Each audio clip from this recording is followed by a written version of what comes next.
Employment visa से entrepreneurship का सफ़र हर बंदे का राइट है। यूएई दुबई के अंदर आप आके बैठे हुए हैं, आपका राइट है, आपको कोई रोक नहीं सकता कि आप जॉब से स्विच करके, इंटरप्रेन्योरशिप कहते हैं कि भाई आपके माइंड में कोई आइडिया, कुछ क्रिएटिविटी है, कुछ नया करना चाहते हैं, कुछ हट के करना चाहते हैं, ठीक है, अपने पाँव पे खुद खड़ा होना चाहते हैं, 9 to 5 जॉब को छोड़ के, वो कहते हैं ना 24/7 जॉब करना चाहते हैं, लेकिन वो जो 24/7 वाली जॉब होगी ना, वो जॉब नहीं होगी, वो आपका अपना काम होगा, जिसे बोला जाता है एंटरप्रेन्योरशिप के अंदर अपने बिजनेस को लॉन्च करना, अपने आइडिया को मार्केट में लॉन्च करना।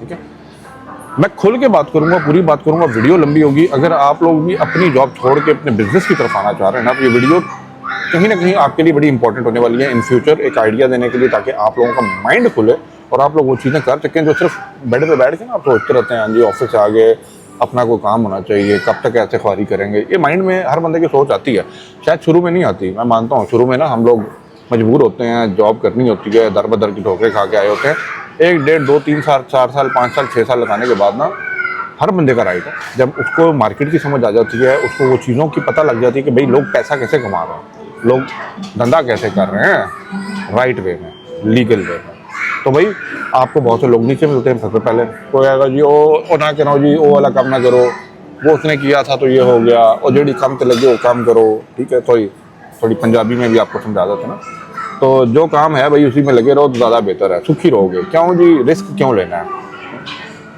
आप सबसे पहले कैसे लीगल तरीके से आप स्विच कर सकते हैं, switch from employment visa to your own company visa. सबसे पहले एक बात आपके माइंड में क्लियर कर दूं, पैसा चाहिए। आप अगर आपने 4 साल 6 साल कहीं पे भी लगाए, कंपनी में लगाए हैं ना, कुछ ना कुछ तो सेविंग जमा की है ना, अब उस सेविंग को यूज़ किया जाएगा to open a trade licence. अब ट्रेड लाइसेंस क्या होता है? ट्रेड लाइसेंस वो एक वैलिड डॉक्यूमेंट होता है जिसके अंदर आपको ऑनरशिप दी जाती है किसी भी फलाना कंपनी का, ये बंदा वो कहते हैं ना ऑनर है।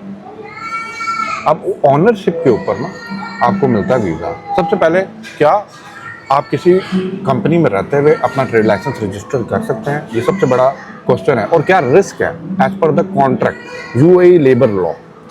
पहला यस, आप लोग कोई भी ट्रेड लाइसेंस रजिस्टर कर सकते हैं। आपने देखा होगा बहुत से लोग, हर बंदा एमरेस आईडी लेके तो नहीं आता ना यहाँ पे, इंडिया से आया, पाकिस्तान से आया, आके अपना काम खोल दिया। कैसे? क्योंकि उसका पासपोर्ट नंबर जो होता है ना, वो ट्रेड लाइसेंस के लिए पासपोर्ट कॉपी चाहिए होती है, और उसके ऊपर जो है ना आप लोगों का बिजनेस रजिस्टर कर दिया जाता है। अब जब आपका ट्रेड लाइसेंस बन जाता है ना, तो ट्रेड लाइसेंस की बेस के ऊपर आपको वीज़ा इशू किया जाता है, जैसे बोला जाता है पार्टनर वीज़ा। और अगर आप अंदर द कोटा लगाना चाहते हैं तो अपने आप को मैनेजिंग डायरेक्टर बना लें या कुछ भी बना लें, अकाउंट सीनियर बना लें, वो आपके ऊपर है कि आपसे कौन सा वीज़ा लेना है, पार्टनर का रखना है या नीचे वाला वीज़ा रखना है, क्योंकि आप कंपनी के ऑनर हैं। अब यहाँ पे भी जब ऑनरशिप की बात आती है तो कुछ लोग होते हैं कि दोस्तों यारों के साथ मिल के पार्टनरशिप पे लाइसेंस खोल लेते हैं, खोलें, वेल एंड गुड, बट मैं यही बात करूंगा कि जब काम धंधा आता है ना, तो भाई मेरे कोशिश करें कि आप अकेले कर लें, ज़्यादा बेहतर है, या किसी के साथ चल रहे हैं ना तो उस बंदे को लेकर चलें जिस पे आपको ट्रस्ट है और जिसके साथ आप लॉन्ग रन में काम कर सकते हैं। पहले तो ये क्लियर करें। सेकंड जो आपके माइंड में क्वेश्चन होता है कि रिस्क क्या है लेबर लॉ का। देखें, लेबर लॉ आप लोगों को ये कहता है कि अगर आपने 6 महीने बाद जॉब छोड़नी है, 6 महीने बाद की बात कर रहा हूँ, और पहली जॉब है, तो आप लोगों ने क्या करना है, नोटिस देना है कंपनी को 1 मंथ का, और जो आपकी अपकमिंग, वो कहते हैं ना नई ज्वाइनिंग कर रहे होते हैं, वो जो करंट कंपनी है उसको आप अपने एम्प्लॉयमेंट वीज़ा के जो भी वीज़ा के पैसे लगे हैं उनको पे करें, चलते बने, लेकिन 1 मंथ का आपने नोटिस देना है, ठीक है। लेकिन आपके केस में अगर आप 3-4 साल लगा चुके हैं तो कोशिश करें तब स्विच करें, तब चेंज करें जब आपका दूसरा 4 साल पूरे हो रहे हैं, 6 साल पूरे हो रहे हैं, 2 साल का वीज़ा होता है ना, तो जैसे ही वो वीज़ा कंप्लीट होगा आप वहाँ पे रिन्यू ना करें, and you can go and apply for the trade licence, या आप ट्रेड लाइसेंस पहले अप्लाई करके रख सकते हैं, ट्रेड लाइसेंस आपका बना हुआ है। Now it's time to go for the visa. जैसे ही आप यहाँ से कैंसिलेशन लेके जाएंगे, अब वो रिस्क यही होता है ना कि यहाँ से कैंसिल किया तो ट्रेड लाइसेंस आपके नाम पे है, तो आप अपना जो है ना इन्वेस्टर का वीज़ा जो है ना उस कंपनी के अंदर, उस ट्रेड लाइसेंस के अंदर लगा सकते हैं। तो वो जो इन्वेस्टर का वीज़ा है ना, that will be your visa, और उस वीज़े पे आप यहाँ पे लीगली रह सकते हैं।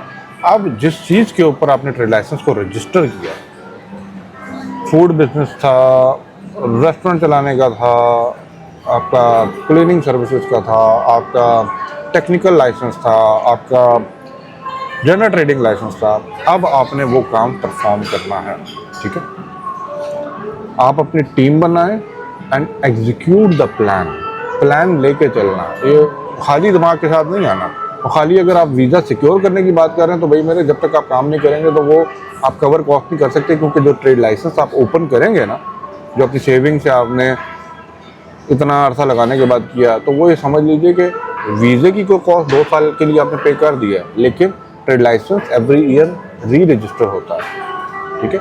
और अगर वो नहीं करेंगे तो एक्सपायर होता है, उसके ऊपर फाइन आते हैं, चीज़ें होती हैं, माइग्रेशन कार्ड है, लेबर कार्ड है, वो सारी चीज़ें देख के चलनी पड़ती हैं।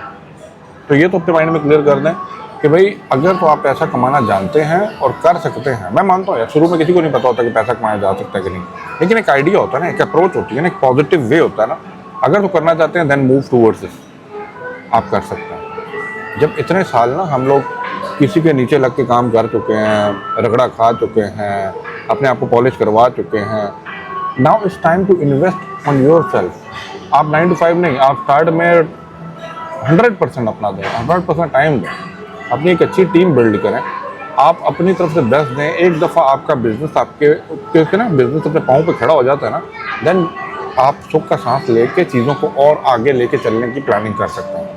लेकिन सबसे पहला टारगेट यही होता है कि भाई हम बिज़नेस को किसी तरह मार्केट में इन करवा दें। और एक मेरी बात याद रखिएगा, कोई भी नया बिजनेस होता है ना, पहले महीने से दूसरे तीसरे महीने से प्रॉफिट देना स्टार्ट नहीं करता है। मैं कहता हूँ कि अगर वो बिज़नेस अपने ब्रेक इवन पे भी पहुँच जाए ना, कि आपकी कॉस्ट कवर हो रही है, तो शुक्र अल्हम्दुलिल्लाह करें एंड कीप ऑन वर्किंग, ठीक है। करते रहिए, एक दिन आएगा कि वही बिज़नेस आपको इतना देना स्टार्ट कर देगा कि जिस पुरानी कंपनी में आप काम करके आए हैं ना, वो लोग भी सोचते हैं, मजबूर हो जाएंगे कि भाई बंदा उछाना निकला, काम तो ठीक कर गया। तो ये चीज़ें हैं, कि कुछ बातें हैं जो आप लोगों को बताई नहीं जाती या आप लोगों को पता नहीं होती। या मैं आपको बताऊं, मैं कॉर्पोरेट लेवल पे भी काम कर चुका हूँ, सारी चीज़ों में काम कर चुका हूँ। आई कैन अंडरस्टैंड, लोग नहीं चाहते उनके जो एम्प्लॉयज़ हैं ना, नीचे जो काम करने वाले हैं, वो सियाने हो जाएंगे, क्योंकि उन्हें पता है सियाने हो जाए तो हमारे लिए काम कौन करेगा। क्योंकि सियाने हो जाएंगे तो आप कंपनी खोलेंगे, आप कंपनी खोलेंगे तो आप हायरिंग करेंगे, लोग आपके लिए काम करेंगे, जो पहले आप किसी के लिए काम करते थे। बट आप कर सकते हैं, आप बस वो एक होता है ना कि बंदे को अंदर से एक वो जो मोटिवेशनल फैक्टर है ना, वो ज़रा हाई रखना है आपने। Everything is possible. ये कोई ऊपर से उतरे हुए लोग नहीं है जो आपको काम करवा रहे हैं, इसी तरह ही सबने स्टार्ट किया। जब आप ईमानदारी से कोई काम करने जाते हैं ना, तो ऊपर वाला बरकत डालता है और चीज़ें आपके लिए ईजी होती जाती हैं। तो ईजीली आप अपना ऑनरशिप यहाँ से चेंज करें, कंपनी ओपन करें, एग्जीक्यूट योर आइडियाज़। मैं बैक टू बैक और भी वीडियोज़ बनाऊँगा। आप किस बिजनेस के बारे में सोच रहे हैं, क्या करना चाह रहे हैं, मुझे बताइए, मैं उसके ऊपर डिटेल इन्फॉर्मेशन आपके साथ शेयर करूँगा। मैंने फ्री जोन के ऊपर भी बताई हुई है, मेन लैंड के ऊपर भी बताई हुई है। मैंने बहुत सी ऐसी वीडियोस बनाई हैं जिसके अंदर मैंने कंपनी खोलने के पूरा प्रोसीजर भी आपको बताया हुआ। मुझे पता है कि आप लोग पीआरओ नहीं है, आप लोगों ने नहीं खोलना, बट नो हाउ हर चीज़ की होनी चाहिए कि भाई अगर कोई कंपनी रजिस्टर कराया जा रहे हैं तो उसके क्या इनिशियल अप्रूवल्स होते हैं, क्या स्टेप्स होते हैं, ताकि इन फ्यूचर अगर आपको कोई चीज़ की ज़रूरत पड़े तो आपका माइंड शार्प होना चाहिए। क्योंकि जब शार्प माइंड होता है ना, तो आप बिजनेस के अंदर भी उतने अच्छा परफॉर्म करते हैं। वीडियो पसंद आई, like and share, subscribe the channel and I will wait for your comment. जो आप कहेंगे उसके ऊपर बात की जाएगी। अल्लाह हाफ़िज़।